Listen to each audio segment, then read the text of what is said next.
উপদেষ্টা মোহাম্মদ মাহফুজ আলম এবং স্থানীয় সরকার, পল্লী উন্নয়ন, সমবায় মন্ত্রণালয় এবং যুব ক্রীড়া মন্ত্রণালয়ের উপদেষ্টা আসিফ মাহমুদ সজীব ভুইয়া আজ বিকেল 5টা নাগাদ প্রধান উপদেষ্টা প্রফেসর মোহাম্মদ ইউনূসের কাছে তাদের পদত্যাগপত্র জমা দিয়েছে।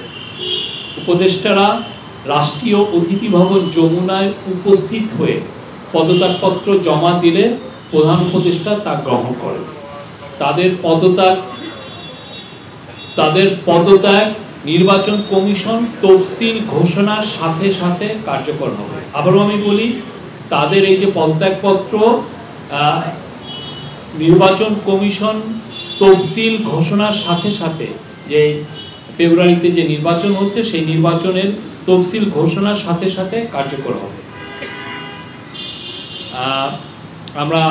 আপনারা হয়তো জেনেছেন যে এটা কালকেই সম্ভবত তফসিল ঘোষণা হচ্ছে।